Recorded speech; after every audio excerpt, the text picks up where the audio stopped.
What's up, guys? Swift here, covering everything Chicago Bears with daily videos, breakdowns, and in-depth film study.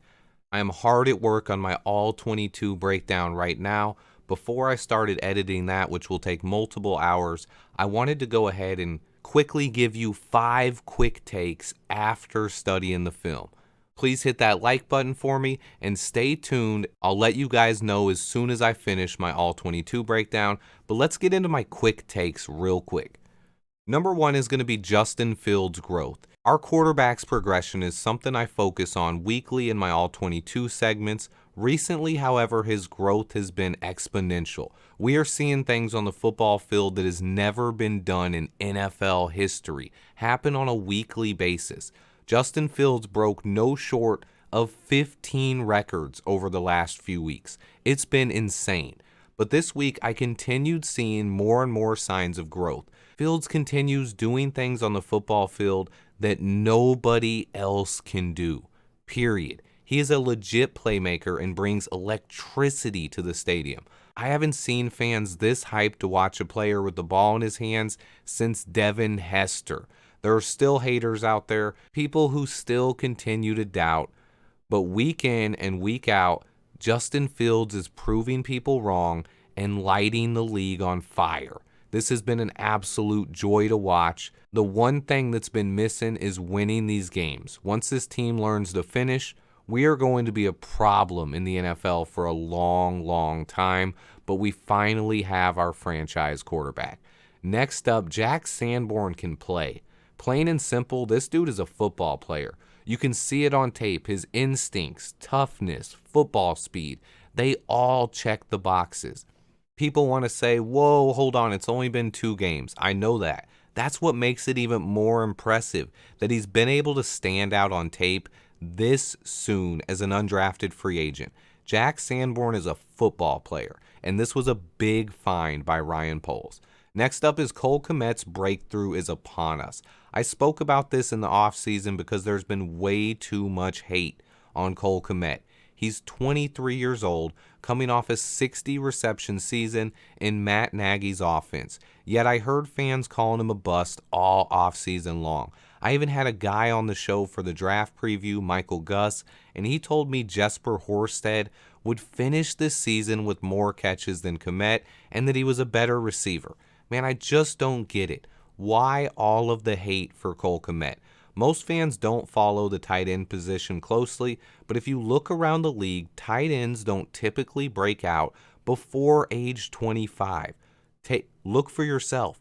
Travis Kelce, George Kittle, Darren Waller, Mark Andrews. I mean, even go all the way back to guys like Greg Olsen. None of these guys had 60 reception season at age 22 like Cole Kmet did last year. Not a single one. None of them had their breakout season in the NFL until age 25. The tight end position is a complicated, difficult to learn position and requires a unique skill set. You have to block like an offensive lineman and catch like a wide receiver. Cole Kmet has these unique skills, and his blocking has been drastically underrated, but now he has 5 touchdowns in 3 games, and he could have scored 2 more based on tape, so he's finally breaking out, and I hope the fans who have trashed him the last 2+ years know that they owe this man an apology. Okay, and now the bad. Jalen Johnson had a bad game, period, and quite frankly, hasn't had his best season. But let's table all of the talks about trading this dude. He has a hip injury and clearly wasn't 100%. This has led fans on Twitter and some Bears beat reporters to begin talking about how Jalen Johnson is probably going to be traded in the offseason. Let me first give their reasoning. JJ will enter the final year of his rookie deal next year, so it's possible he will be looking for a contract extension this offseason. The way JJ talks about himself and what some people are hearing is that he will want a big-time contract, considering he's struggled staying on the field this season and he's given up a QB rating over 100 when targeted, and he's yet to record an interception, and people start floating the idea of trading this guy. I'm not going to say it's not possible. If Jalen doesn't play better over the next year or so, anything is possible. However, Jalen Johnson is our best cornerback on this team and has played like a #1 corner at times in the NFL. He's also only 23 years old and has become a leader in this secondary. I expect Jalen Johnson to bounce back, sign an extension in Chicago sometime over the next 18 months, and play here for a long time. Last up on the quick notes from this game is our defensive line. Guys have shown flashes, D-Rob, Gibson, even Justin Jones and Armon Watts. However, after studying tape, it has become clear and evident to me that our #1 need heading into the offseason is going to be at defensive line. Defensive end, defensive tackle, and the 3-tech position specifically has to be top of our wish list heading into the offseason. I believe we need at least one difference maker at defensive tackle and defensive end. Our linebackers had a pretty good game in Detroit. Jack Sanborn looks like he could be the long-term option at Mike, and I was quite impressed with what I've seen from Nicholas Morrow. So linebacker is nowhere near as pressing of a need to me as the defensive line is. We could definitely use some depth at the position though. We did get some much-needed pass rush help already. We brought in Taco Charlton. I did a video about that already today. Taco Tuesday on a Wednesday. I do believe Taco Charlton will come in and add to our pass rush and help this team.